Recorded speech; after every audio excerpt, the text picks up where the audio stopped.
think, when she was doing Kid Trunks, maybe. And it got me an audition, and that audition got me Claire in Kitty Grade and Rachel in Case Closed. So that was my start. Shout out to Laura Bailey. Yes, yes. It wouldn't have happened though if you weren't talented, obviously. But she definitely was the start, the reason for my career. Yeah, well, she seems like a very lovely person, yes, and you must have had a great house. Like, the energy in that home must have been wonderful. Yeah, it was very girly. No big deal. There were two 20-year-olds popping around. I love that. You do so many iconic characters. Momo's my favorite My Hero Academia character. I just love her. And Luffy, obviously, the most iconic character from One Piece. Were you familiar of that franchise before you got that role, or did you know the impact that it has? It has 9 million episodes. Right. Well, it didn't back when we started. Yeah, true.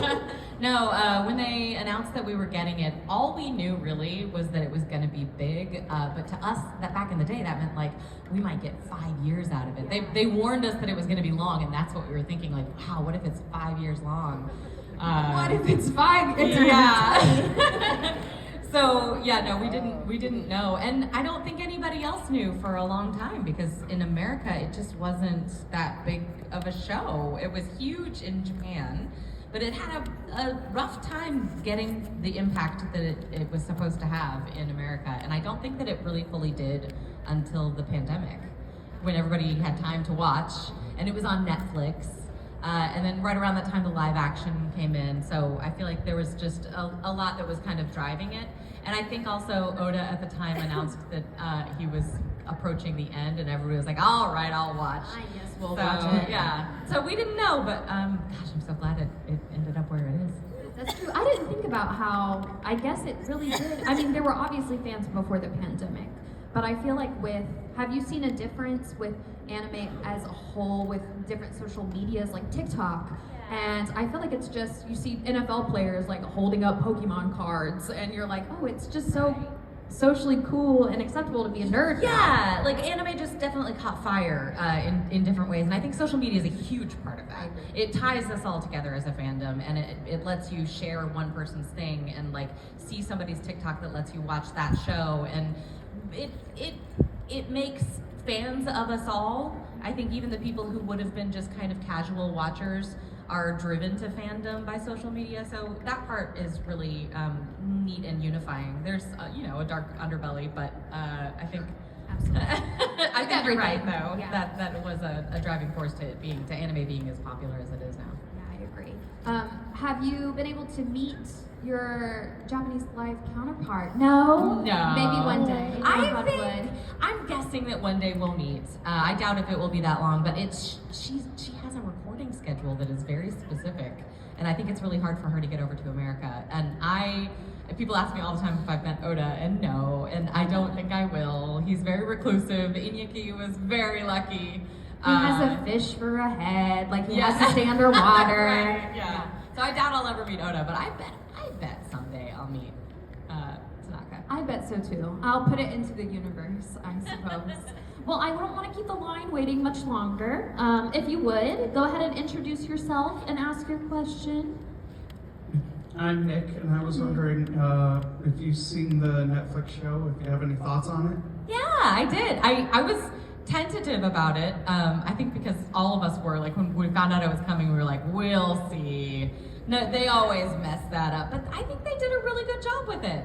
I was very worried about how they were going to do the stretching. Nobody has successfully done that, but it looks fantastic, and it's cast so well. So I'm excited to see what they do with season 2, because Chopper, I still have questions. Yeah. But it looks good. You've seen the back of his head. Yeah, the teaser looks good. So he's very cute. Yeah. Thank you. Thank you. Hello. Hi there. My question is, what quirk in My Hero Academia would you like to have, and why? That changes all the time. I think the cheap answer is that I would like some kind of teleportation quirk. Hopefully not as dark as Kurogiri, but something like that. But if I'm gonna not go the easy route, then I would like some kind of diagnostic quirk. where you can touch someone or something and figure out what's wrong with them or it. So I touch your car and tell you what's wrong with it, or I touch a person and be like, here, you need to go get an x-ray. Both of those are very frugal answers. You're like, no airline tickets ever again, Yeah. or no medical bills ever again. That's Can you genius. tell I'm a mom? Genius. No, I think it's great. It's perfect. Okay, thank you. Thank you. Hi, my name is Haley. I just want to say I love that all of the shows are now kind of in like their best era, especially My Hero. Like this final season was amazing, but my question's more like I know you do directing a lot. With that, like, do you have a favorite aspect of that? And with simuldubbing, is the process different or is it same? Right. I actually, last November, I retired from directing and producing. Oh Sorry. no. So that's why season 7 of My Hero was directed by Mike McFarland. I loved aspects of directing, mostly the control. I'm a control freak. So I really liked casting. I'm a huge fan of the casting process, and casting My Hero was one of my favorite things I did in my career. You did great. Thank you. But I really don't like the mental toll that it takes, because, I mean, feel for your directors, guys. The anime directors are putting in a lot of mental and emotional toil trying to make sure that everything stays consistent. It matches up with what the fan expectations of the Japanese are. They have to sometimes be the ones to recognize that this character that showed up in a bit part in episode 2 is actually this new character that shows up in a bigger role over here. There's just a lot that goes into it. So that was not my favorite part. And what was your last part of your question? I wanted to know, like, with simuldubbing, is the process different or is that Right. just studio-based decisions? Oh, I mean, for sure that's studio-based. That's a business decision that Mhm. they want to make sure that they're putting out as much content as the market will tolerate.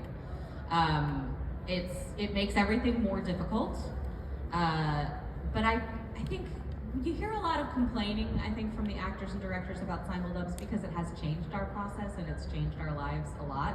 You can't take a vacation. You have to be there every week, or you're going to be replaced for an episode because they have to move on. So that kind of stuff, I think, stresses the people out, but I think it's really good for the market. I think that you guys as fans get episodes that you can rely on that are coming on a weekly basis, and they're a lot closer together than they used to be with the Japanese. So you're not having to wait a whole year before you get the dub. So I think it's giving the fandom what they want, and in exchange it just makes the process a bit harder. Thank you, and shout out to One Piece for finally being caught up, because I just finished Wano, and oh my god. Yay. Thank you. We're